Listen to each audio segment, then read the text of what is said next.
سر میں یہ پوچھنا چاہتا ہوں کہ پھر ہم اپنے دماغ کو کیسے سمجھائیں کہ یہ جو دنیا کی پریشانیاں ہیں یہ ہمیں دکھ نہ دیں؟ اپنے دماغ کو سچ بات بتائیں، اور سچ بات یہ ہے کہ ہم سب نے مر جانا ہے، یہ سب سے سچ بات ہے۔ اور اپنے آپ کو سچ بات یہ بتائیں کہ جب ہم اس دنیا میں آئے تھے نا تو ہم بالکل ننگ دھڑنگ تھے اور خالی ہاتھ تھے، اور اپنے دل کو یہ سمجھائیں کہ جب ہم جائیں گے تو ہم ننگ دھڑنگ اور خالی ہاتھ ہی ہوں گے۔ جو درمیان کا پیریڈ ہے نا، یہ بونس پیریڈ ہے، بونس پیریڈ۔ اس کے اندر آپ کا نقصان ہو ہی نہیں سکتا، ممکن ہی نہیں ہے کہ آپ کا کوئی نقصان ہو۔ جو کچھ بھی آپ کو حاصل ہونا ہے اس درمیان کے پیریڈ میں، وہ سارا کا سارا بونس ہے، آپ کا منافع ہے، نقصان کا تو کچھ آس ہی نہیں ہے، کیونکہ الٹیمیٹلی تو آپ نے بالکل خالی چلے جانا ہے۔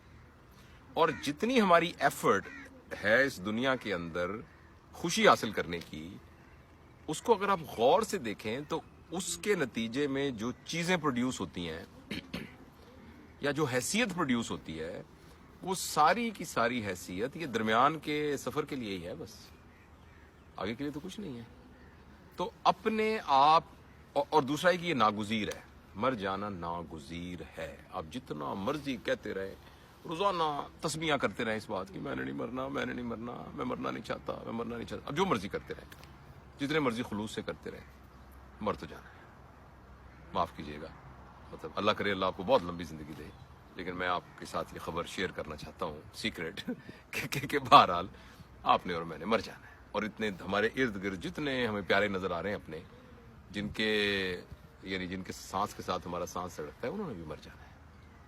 تو اس کا، اور یہ جو احساس ہے کہ یہ ہم امورٹل نہیں ہیں، مورٹل ہیں، مرنے والے ہیں، یہ احساس ہی زندگی کو اتنا بھرپور بنا دے گا، اتنا بھرپور بنا دے گا، اور آپ کے انٹر پرسنل ریلیشن شپ کو اتنا اسٹرانگ۔ میں آپ کو مثال دیتا ہوں، فرض کریں مجھے پتہ لگ جائے کہ اس مہینے کی 31 تاریخ کو میرا آخری دن ہے، میں مر جانا ہے۔ میں نے، آپ کے خیال میں آج سے لے کر 31 تاریخ تک میں اپنا وقت کیسے گزاروں گا؟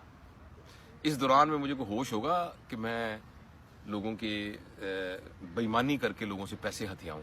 مجھے اس بات کا ہوش ہوگا کہ میں کسی کے منہ پہ تھپڑ ماروں؟ مجھے اس بات کا ہوش ہوگا کہ میں اپنے وقت کو ضائع کروں؟ مجھے اس بات کا ہوش ہوگا کہ میں اپنی بیوی سے لڑوں، اپنے بچوں کے ساتھ جھگڑا کروں، اپنے جہاں دفتر میں کام کرتا ہوں وہاں جا کے میں فساد مچاؤں؟ یہ ہوگا اس کا ہوش؟ کبھی بھی نہیں ہوگا اس بات کا ہوش۔ تو اگر 31 کو نہیں مرنا تو جب بھی مرنا ہے تو مرنا تو ہے۔ تو اس بات کو، جب بھی آپ کو یہ لگے نا کہ یار میں خوش نہیں ہو رہا اور پریشان نہیں ہو رہا، اپنے آپ کو سچ بتائیں، اور سچ یہ کہ بھائی صاحب آپ نے یہاں سے چلے جانا ہے، چونکہ آپ نے چلے جانا ہے لہٰذا اتنی گنجائش نہیں ہے ہمارے پاس کہ ہم اپنے لیے ایک اذیت اور مصیبت اکٹھی کریں۔ اس میں کوئی تھوڑا سا دینا دونا بھی پڑ جائے، کوئی اپنے حق کو چھوڑنا بھی پڑ جائے، کسی کو معافی کرنا پڑ جائے، کسی کی زیادتی کو درگزر بھی کرنا پڑ جائے، تو کوئی بات نہیں۔ ہم نے کون سے یہاں ہمیشہ رہنا ہے؟ ہم نے کہاں سے رہنا ہے؟ ٹرین میں بیٹھے ہوئے ہیں تو ٹرین میں آپ اپنا صوفے تو نہیں خرید کے رکھ دیتے، ٹرین میں آپ الگ فریج لگا کے تو نہیں رکھ دیتے، بس ضرورت کی چیزیں رکھ لیتے ہیں۔ راستے میں لمبا سفر ہے تو آپ پراٹھے پکا کے رکھ لیتے ہیں آلو کے، اور ساتھ والوں کو بھی کھلاتے ہیں، خود بھی کھاتے ہیں۔ تو خوشی کی تو چابی یہ ہے کہ یاد رکھیں۔ مجھے ایک واقعہ یاد آیا، میں نے کہیں پڑھا تھا، سیزر تھا نا بڑا بادشاہ، یورپ کے بڑے بادشاہوں میں سے ایک بادشاہ تھا سیزر۔ تو سیزر نے اپنے پیچھے 2 غلام کھڑے رکھے ہوتے تھے، نوکر، اس کے کان میں ایک فقرہ کہتے رہتے تھے، اور جب وہ بھول جاتے تھے تو سیزر مڑ کے دیکھتا تھا اور ان کو یاد آ جاتا تھا۔ وہ کہتے سیزر یو آر مارٹل، اس کے کان میں کہتے رہتے تھے۔ تو ہم بھی کوئی 2 بندے رکھ لیں پیچھے، مے ناٹ بھی فزیکلی نہ رکھیں، ایک ایسے یعنی میٹافوریکلی، اور ایک اپنے خیال میں رکھ لیں۔ امیجنیشن کی تو بڑی طاقت ہے انسان کے پاس۔ 2 بندے یہاں بٹھا دیں، ویسے تو بیٹھے ہوئے ہیں 2 فرشتے، وہ آپ کے کان میں ہلکا ہلکا کہتے رہے، بھائی جان یو آر مارٹل، بھائی جان آپ فانی ہیں۔ جس وقت آپ کو پتہ لگے گا میں فانی ہوں، اسی وقت زندگی اپنی بھرپور طاقت کے ساتھ نا آپ کے سامنے آ جائے گی۔